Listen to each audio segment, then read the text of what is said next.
आज की मूवी रेमिसेंस में हम देखेंगे कि कैसे फ्यूचर में ह्यूमंस एक मशीन का यूज करके अपनी मेमोरीज को बार बार जी सकते हैं, लेकिन बार बार ऐसा करने की वजह से क्या क्या प्रॉब्लम्स उन्हें फेस करनी पड़ती है, हम ये भी जानेंगे। ये कहानी फ्यूचर की है जब क्लाइमेट चेंजेस की वजह से समंदर का पानी इतना बढ़ गया कि वो शहरों में भर गया और दिन के टाइम भी टेम्परेचर काफी बढ़ने लगा। लेकिन इसकी वजह से भी ह्यूमंस ने अपने कामों को बंद नहीं किया और दिन की जगह रात में अपने बिजनेसेस और बाकी काम को कंटिन्यू करना शुरू किया। गरीबी भी काफी बढ़ने लगी जिस वजह से लोग बोट्स पर रहने के लिए मजबूर हो गए। लोगों की लाइफ इतनी डिप्रेसिंग हो गई थी कि वो लोग अपनी पुरानी लाइफ को जीने के लिए काफी डेस्परेट हो गए थे। यहीं से हमारी मुलाकात होती है निक और एमिली से, जो कि एक्स सोल्जर्स है। उन लोगों ने काफी यूनिक बिजनेस शुरू किया जिसे रेमिसेंस टैंक कहते हैं। इस टेक्नोलॉजी का यूज करके कोई भी ह्यूमन अपनी पुरानी और मनचाही मेमोरीज को दोबारा से जी सकता है। सिर्फ इतना ही नहीं, निक तो उन मेमोरीज को एक होलोग्राफिक फॉर्म में भी दिखा सकता है। हम देखते हैं कि निक के आर्मी का एक दोस्त जिसका नाम हैंक है, रेमिसेंस मशीन को यूज करने आता है। निक उसे उसकी 13 साल पुरानी यादों में भेजता है जहां हैंक अपने पेट डॉग के साथ खेलता है। निक बताता है कि एक पावरफुल दवाई का यूज करके लोग अपनी मेमोरीज को अपने हेड में ही जी सकते हैं, लेकिन उन्हें यह एक्सपीरियंस बिल्कुल सच की तरह लगेगा। लेकिन निक ये भी कहता है कि ऐसे बार बार अपनी मेमोरीज को जीना एक बहुत डेंजरस एडिक्शन भी है, जिससे ह्यूमंस अपने पास्ट में बार बार जीने की वजह से अपना प्रेजेंट खोने लगेंगे। निक अपने सभी क्लाइंट्स की मेमोरीज को सेव करके ड्राइव्स में रखा करता था, जिससे ये पता चलता है कि इस सर्विस में और ज्यादा रिस्क है। उस रात जब निक और एमिली मशीन को शट डाउन करके जाने ही वाले थे कि तभी मे नाम की एक न्यू कस्टमर आती है जो उनसे हेल्प मांगती है कि उसके घर की चाबी कहीं खो गई है और वो उस मशीन का यूज करके कीज ढूंढना चाहती है। निक उसे देखते ही उसके प्यार में गिरकर जैसे खो ही जाता है। एमिली उसे मना करते हुए कहती है कि काफी देर हो चुकी है, लेकिन निक उसकी हेल्प करने को कहता है। निक मे को मशीन में लेटाता है और उसके मॉर्निंग की मेमोरी में जाता है। निक मे की मेमोरी से उसके रूम की डिटेल्स देखता है। एमिली उसे बताती है कि मे ने अपनी कीज ड्रेसिंग रूम में ही गिरा दी थी। चाबी मिल जाने के बाद भी निक मे की मेमोरी को देखना कंटिन्यू रखता है, जहां उसे पता चलता है कि मे एक क्लब में सिंगर है। सेशन खत्म होने के बाद मे तो चली जाती है, लेकिन उसकी इयररिंग्स यही रह जाती है। निक मे की इयररिंग्स वापस करने के लिए उस क्लब में पहुंचता है जहां वो सिंगिंग करती है। मे वहां पर गाना गा रही थी। उसकी परफॉर्मेंस खत्म होने के बाद वो निक से मिलती है जो उसकी इयररिंग्स वापस करता है और उन दोनों के बीच कन्वर्सेशन होती है। इसके बाद वो दोनों मे के अपार्टमेंट जाते हैं जहां दोनों इंटीमेट होते हैं। फिर हम देखते हैं कि दोनों रूफ पर बैठे प्यार भरी बातें कर रहे थे, जहां मे निक से पूछती है कि वो खुद कभी टैंक का यूज क्यों नहीं करता, जिस पर निक कहता है कि मेमोरीज को जितना कम से कम जिया जाए उतना ठीक होता है। अचानक हम देखते हैं कि निक रेमिसेंस मशीन में से उठता है, जिससे हमें पता चलता है कि अभी तक हम निक की मेमोरी देख रहे थे। एमिली उसे जबरदस्ती मशीन से उठाती है और हमें पता चलता है कि मे अचानक ही कुछ महीने पहले निक की लाइफ से गायब हो गई और उसकी तलाश करने के लिए ही निक बार बार मशीन का यूज करके अपनी मेमोरीज में एक क्लू ढूंढ रहा है। मे की तलाश करने के लिए निक बार बार उसके क्लब जाकर उसके बारे में पूछताछ करता है और कभी उसके फ्रेंड से भी उसके बारे में पूछता, लेकिन उसे मे के बारे में कुछ पता नहीं चला। इसलिए वो दोबारा से मे के साथ स्पेंड की हुई मेमोरीज में वापस जाता। एक दिन जब वो मशीन के अंदर था तो अचानक डोर पर आकर कोई नॉक करता है, जिससे उसका फ्लो टूट जाता है और गुस्से में दरवाजा खोलकर बाहर जाता है। लेकिन उसे वहां कोई नहीं मिलता, लेकिन उसे जमीन पर इयररिंग्स पड़ी हुई मिलती है। वो समझ जाता है कि ये इयररिंग्स उसकी एक्स गर्लफ्रेंड मे की है। वो इस बारे में एमिली को बताता है, लेकिन एमिली उसकी बात को इग्नोर करती है। इसके बाद वो दोनों पुलिस के साथ मिलकर माइल्स नाम के क्रिमिनल की मेमोरीज में कुछ ढूंढने जाते हैं।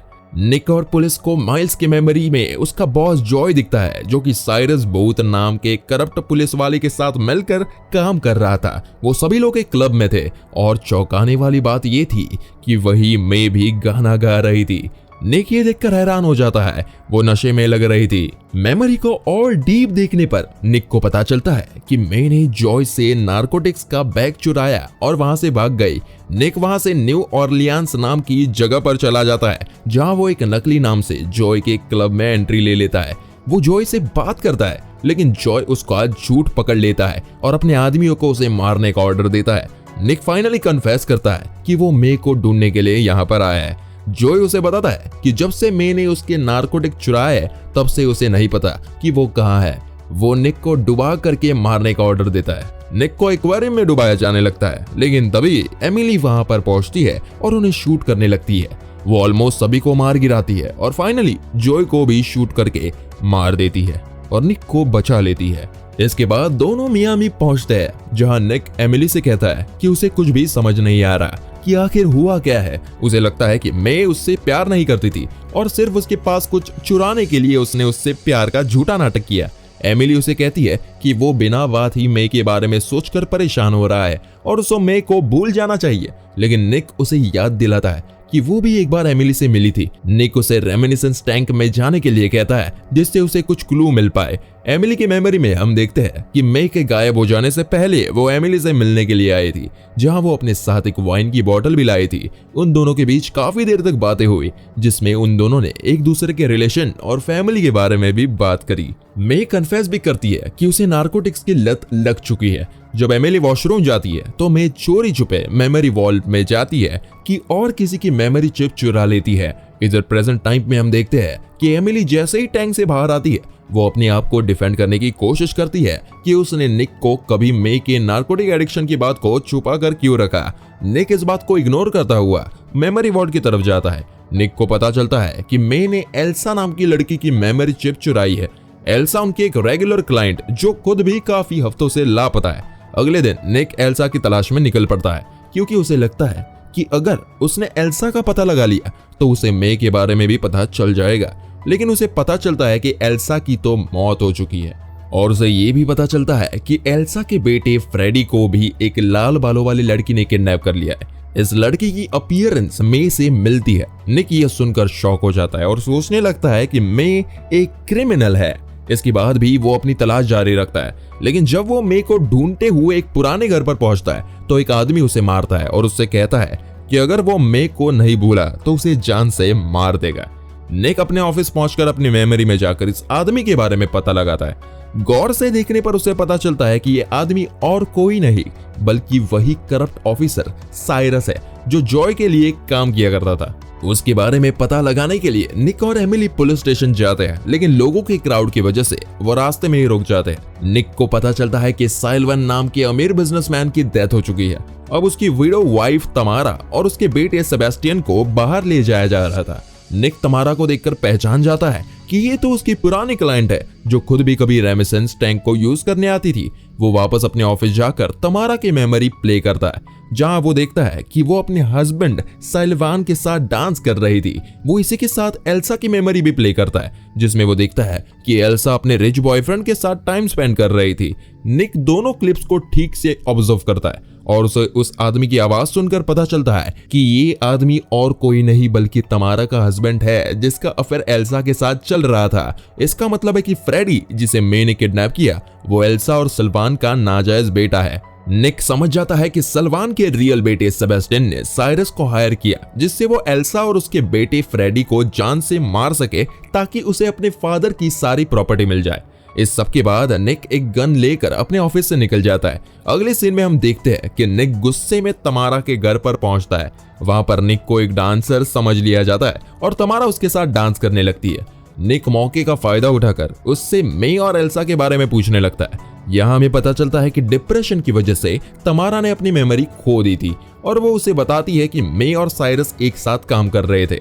तमारा को ये भी पता था कि उसके हस्बैंड का एल्सा के साथ अफेयर चल रहा था। इससे पहले कि निक को अपने बाकी सवालों के जवाब मिलते, सेबेस्टियन वहां पर पहुंच जाता है और अपनी सिक्योरिटी को बुलाकर निक को बाहर निकलवा देता है। सिक्योरिटी उसे घर से बाहर फेंक देती है, लेकिन उसे साइरस की लोकेशन भी बता देती है क्योंकि वो चाहते हैं कि साइरस मारा जाए। इसके बाद निक उनकी बताई हुई लोकेशन पर जाता है, जहां उसे मे की तरह एक औरत दिखती है और वो उसका पीछा करता है, लेकिन वो उसका पीछा करते हुए साइरस से मिलता है जो कि वो गाना गुनगुना रहा था, जिसे सुनकर निक को मे के साथ पहली मुलाकात की याद आती है। यहाँ पर साइरस उसे बताता है कि मे का उसे मिलना कोई इत्तेफाक नहीं था, बल्कि ये सब एक प्लान था। उसका प्लान निक को अपने जाल में फंसाकर एल्सा की मेमोरी चिप चुराना था, जिससे ये पता चल सकता था कि उसने सलवान के साथ टाइम स्पेंड किया था।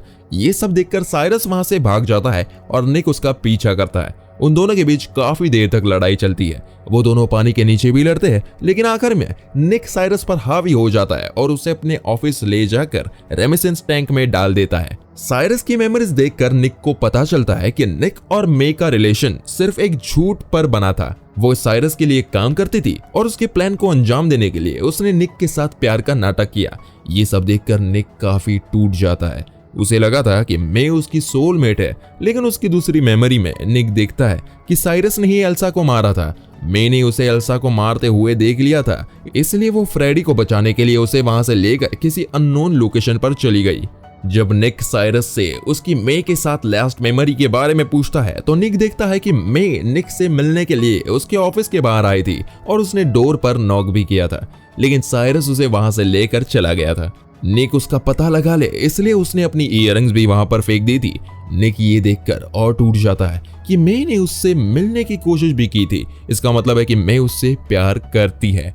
निक गुस्से में साइरस से पूछता है कि उसने मे के साथ क्या किया, तो उसकी मेमोरी में वो सीन दिखाया जाता है जब वो मे को टॉर्चर कर रहा था। साइरस मे से फ्रेडी की लोकेशन पूछने की कोशिश करता है और उसे नारकोटिक का ओवरडोज देता है। मे जानती थी कि निक एक दिन साइरस को पकड़ लेगा, इसलिए उसने इनडायरेक्टली निक से बात की। मे ने होलोग्राम पर ही बताया कि वो निक से कितना प्यार करती है और ये भी हिंट दिया कि फ्रेडी को उसने कहां छुपा रखा है। मे ने ये सब बातें उस समय साइरस के सामने कही थी ताकि साइरस की मेमोरीज देखने पर निक को उसके दिल की बात पता चल पाए। निक काफी खुश होता है ये जानकर कि मे ने कभी उससे झूठा प्यार नहीं किया, लेकिन उसकी खुशी ज्यादा देर तक नहीं रहती। निक देखता है कि साइरस ने मे से सच निकलवाने की काफी कोशिश की और इसके प्रेशर में आकर मे ने खुद की जान ली। ये देखकर निक काफी गुस्से में आ जाता है और रिवेंज लेने का डिसाइड करता है। वो साइरस को अपनी सबसे बुरी मेमोरी याद करने को कहता है और उसे बार बार जीने को कहता है। इस मेमोरी में हम देखते हैं कि जॉय के आदमियों ने पनिशमेंट के तौर पर साइरस का चेहरा जला दिया था। निक इतने से सेटिस्फाई नहीं होता तो वो साइरस की इस भयानक मेमोरी का वोल्टेज बढ़ा देता है, जिससे साइरस टैंक में ही मर जाता है। इसके बाद निक साइलवान के घर जाता है और सेबेस्टियन को कन्फ्रंट करते हुए कहता है कि उसने अपने फादर की प्रॉपर्टी के लिए एल्सा का मर्डर करवाया। वो उससे ये भी बताता है कि वो जानता है कि उसे उसके फादर के एल्सा के साथ अफेयर के बारे में सब पता है। सेबेस्टियन ये सुनकर हैरान हो जाता है और निक को शूट करने की कोशिश करता है, लेकिन उसमें इतनी हिम्मत नहीं थी, इसलिए वो खुद को ही शूट करने का डिसाइड करता है। लेकिन तभी तमारा वहां आ जाती है और उसे शांत करवाती है। अब सब कुछ सॉल्व हो चुका था तो निक एमिली के पास जाकर अपने सभी क्राइम्स कन्फेस करता है और उसे मे के बारे में सारी सच्चाई बताता है। वो एमिली को समझाता है कि लाइफ बहुत छोटी है और उसे अपनी फैमिली के पास वापस जाकर अपनी लाइफ जीनी चाहिए। आखिरी सीन में हम देखते हैं कि निक रेमिसेंस टैंक में लेटा हुआ है और वो मे के साथ स्पेंड किए हुए हर एक मोमेंट को बार बार जीता है, जहां वो दोनों एक दूसरे से अपने प्यार का इजहार करते हैं। काफी साल बीत जाते हैं जहां एमिली अपनी ग्रैंड डॉटर के साथ टैंक के पास आती है, जहां हम देखते हैं कि निक अब बूढ़ा हो चुका था, लेकिन आज भी वो अपनी मेमोरी को जी रहा था।